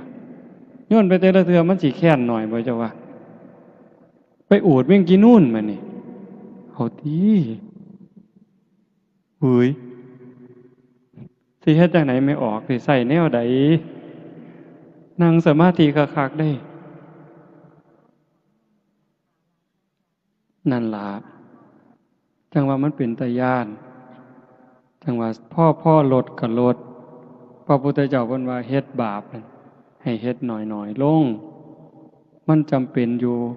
บ้านนอกเฮาแฮงทุกข์แฮงยากกันบ่ขาก็บ่ได้กินบ่เฮ็ดก็บ่ได้กินแต่ว่าก็ต้องรู้เสมอได้ว่าเฮ็ดทุกเทื่อบาปทุกเทื่อเพิ่นบ่ได้ว่าโอ้ยเจ้าจำเป็นดอกเนาะยมบาลเพิ่นบ่วาจังซี่เจ้าจำเป็นเนาะจังขากันบ่ขาก็บ่ได้กินข้าซั่นเจ้าบ่ต้องบาปดอกบ่ว่าเอาคือเขาแต่ว่าฝ่าวใส่หนีกรรมใส่หนีเวรเขาโดยการให้ทานนี่ก็อุทิศให้เขา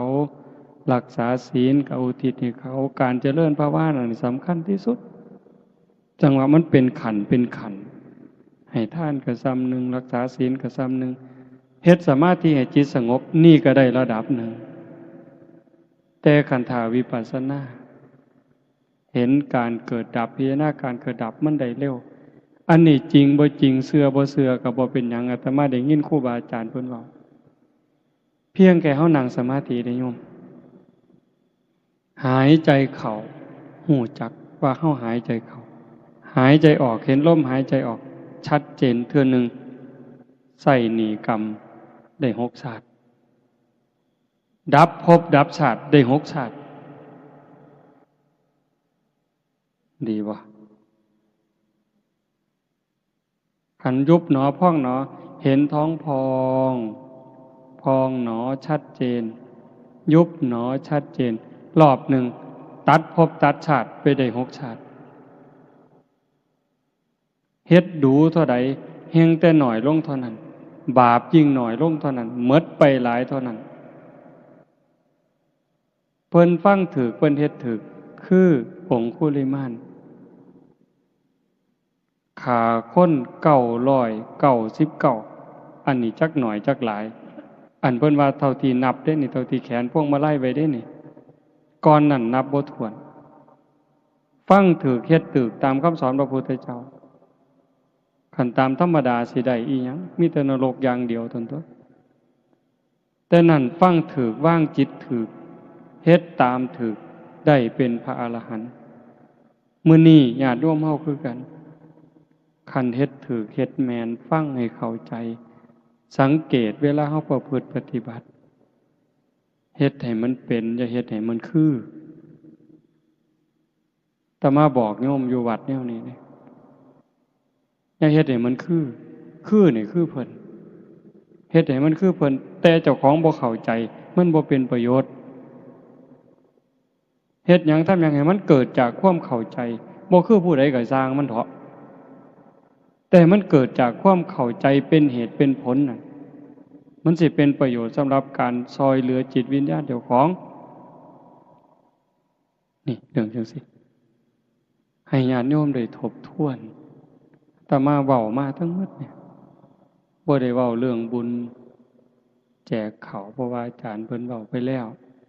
ก็สิองค์ต่อๆไปก็สิมาเว้าผู้ละเล็กผู้ละน้อยเพื่อทำความเข้าใจยิ่งขึ้นแต่มาเลยบ่เว้าในมุมนี้ให้เห็นว่าชีวิตเฮานี่เป็นผู้ที่น่ารู้ตนที่สุดน่าห่วงใยที่สุดทั้งที่เฮาโชคดีเราได้เกิดเป็นมนุษย์พบพระพุทธศาสนาแต่คันเฮาถือเอาประโยชน์บ่ได้ประโยชน์ในที่นี้หมายความว่าอย่างน้อยๆคือปิดประตูอบาย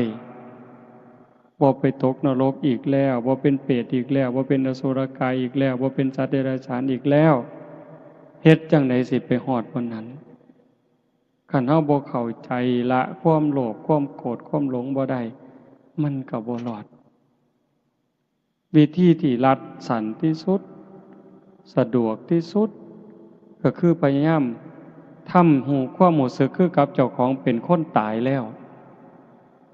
ได้ก็บ่งึดเสียก็บ่งึดย่องก็บ่งึดเว้าพื้นก็บ่งึดข่อยตายแล้วนี่นะ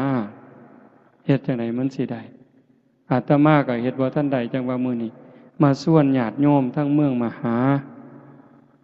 ญาติโยมทุกคนที่มาฟังนำกันเฮ็ดไปพร้อมกันฝึกตายก่อนตายเป็นปริญญา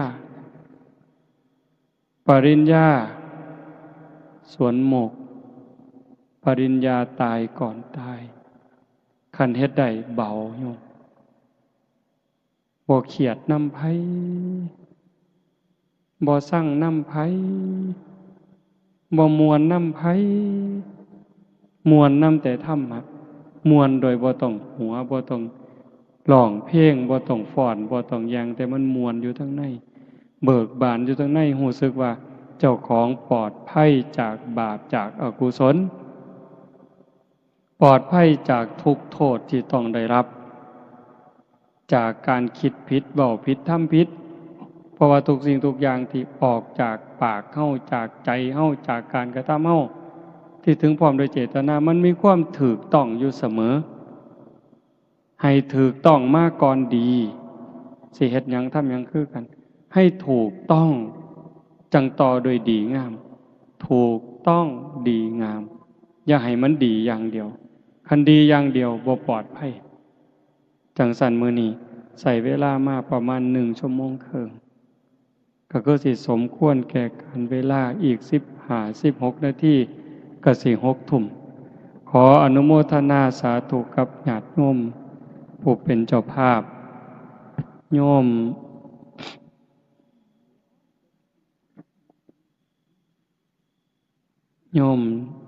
สงวนใจโยมละอองศรีใช่ปัญญาโยมสหัสชัยโยมสาวนีพันโยม ณภาพรจันใสโยมจำเริญโยมคำพันธ์พิเคราะห์กิจโยมต้องพูนเบญจวรรณสีเชียงสาโยมชาติชายอุไลจันใสโยมจาติรัตน์ดวงรัตน์จันใสโยมสมบูรณ์สุปานีสีเชียงสาโยมสุรชัยลาดาชัยปัญญาพร้อมทั้งลูกหลานญาติพี่น้องญาติโยมสุคนพิเศษนาคอยู่ไสบุนี่ออกเมื่อแล้วอธิปัตย์โยมที่ระวัดจันใสบวชจักมือบุนี่จักพรรษาก็เป็นตาลุโตนเป็นตาหนาเห็นใจมื้อนี้อยู่วัดกับผู้หนึงแต่กี้ว่าบ่เอาได้อาตมาว่าบ่เอาได้แต่ก่อนคันบ่บวชตลอดชีวิตนี้อย่ามาไก่บ่เอาดอกบัดเบิ่งไปเบิ่งมาบ่ได้บวชนะมาเขาก็ไปบวชคือเก่าบวชบ่บวชเนาะเบิ่งแล้วเป็นตาลุโตนบัดนี้ไปบวชอยู่บางหม่องทำวัดก็บ่ได้ทำบ่ต้องถึงว่าวัดเช้าดอกวัดแลงก็บ่ทำจักอยู่จังไดนั่งสมาธิมันสิได้นั่งบ่เดินจงกรมสิได้เดินบ่บวชแล้วก็หมู่ก็ไปเล่นน้ำนั่งถ่ายมอเตอร์ไซค์หมู่ก็ไปดีดกีตาร์จักหน่อยครูบาก็ขอดีดนำแหน่ หมู่มาเล่นน้ำก็เว้าเพื่อนผู้สาวให้ฟังโอ้ยเป็นตารุตนก็เลยให้บวชมื้อนี้ก็มีมาเรื่อยๆผู้ละ7มื้อผู้ละ9มื้อ15มื้อก็จักสิเฮ็ดจังไดโยมเอ้ยแก่บ่ตกแล้วล่ะคันบ่เฮ็ดก็บ่ได้ก็เป็นตารุตนจักหน่อยก็สิว่าบวชมาบ่แห้งแล้วศาสนาพุทธก็บ่มีหยังดอกพากูกินตัวข้าวแล้งเพิ่นสิว่าอีกห่วยก็เลยให้บวชจังซั่นบวชหน่อยก็ให้เพิ่นตั้งใจพ่อแม่ดีญาติพี่น้องดีมีครูบาอาจารย์ดีก็ย้ำเตือนกันเอาแนะนำกันเอาเด้ออนุโมทนาสาธุถ่ายที่สุดก็ขอรัตนาอ้างอิงอำนาจแห่งคุณพระศรีรัตนตรัยคุณของพระพุทธเจ้าพระธรรมพระสงฆ์และอำนาจแห่งบุญกุศลคุณงามความดีที่มีทั้งหมดทั้งมวลในสากลจักรวาลจงหลอมร่วมเป็นตบะเป็นเดชะเป็นพลวะปัจจัยเอื้ออำนวยหนุนส่งดวงจิตวิญญาณของโยมพ่อใหญ่คูณแม่ใหญ่พิมพาจันใสตลอดทั้งปู่ย่าตายายบิดามารดาสามีภรรยาญาติพี่น้องลูกเต่าเหล่าหลานตั้งแต่ชาติก่อนพบก่อนพ่อแม่ในอดีตปู่ย่าตายายในชาติก่อนพบก่อนในอดีตถ้าได้รับหูรับทราบก็จงอนุโมทนาสาธุรับเอาหากบ่สามารถจะรับหูรับทราบได้ก็ขอฝากข่าวบุญข่าวกุศลที่ญาติโยมผู้เป็นเจ้าภาพพร้อมทั้งพี่น้องสุคนที่มาร่วมบุญในมื้อนี้ได้เฮ็ดได้สร้างได้ทำตั้งแต่การให้ทานไหว้พระรับศีลฟังเทศน์ฟังธรรมเจริญสมาธิภาวนาเหล่านี้ฝากไปกับเราเทพเทวดาพระนางธรณีภูมิญาณวิถีอันเป็นทิพย์จงนำข่าวบุญข่าวกุศลส่วนนี้ไปแจ้งแก่ดวงจิตวิญญาณโยมพ่อใหญ่คูณแม่ใหญ่พิมพาจันใสพร้อมทั้งญาติพี่น้องในอดีตชาติให้ได้รับหูรับทราบแล้วจงอนุโมทนาสาธุรับเอาหากว่ามีความทุกข์ก็ขอบุญกุศลส่วนนี้จงถ่ายถอนให้ได้พ้นไปจากความทุกข์หากว่ามีความสุขดีอยู่แล้วก็ขอบุญกุศลส่วนนี้จงส่งเสริมให้เพิ่นได้มีความสุขยิ่งขึ้นไปสุดท้ายก็ขอบุญกุศลเหล่านั้นจงสะท้อนย้อนกลับมาปกปักรักษาคุ้มครองเจ้าภาพพร้อมทั้งญาติโยมทุกคนจงเป็นผู้เจริญงอกงามในจตุรพิธพรชัยคืออายุวันนะสุขภละปฏิภาณธรรมสารสมบัติเป็นผู้มีสัมมาทิฏฐิได้มีโอกาสประพฤติธรรมปฏิบัติธรรมไม่ได้เข้าถึงธรรมที่บ่ทันได้เข้าถึงได้หูแจ้งธรรมที่บ่ทันได้หูแจ้งจนสามารถนำตนให้พ้นทุกข์ได้มีความสุขกายสุขใจปรารถนาสิ่งหนึ่งประการใดหากเป็นไปโดยชอบประกอบโดยธรรมก็ขอให้ความหวังความปรารถนานั้นจงสำเร็จทุกๆประการโดยทั่วกันทุกท่านทุกคนเทอญ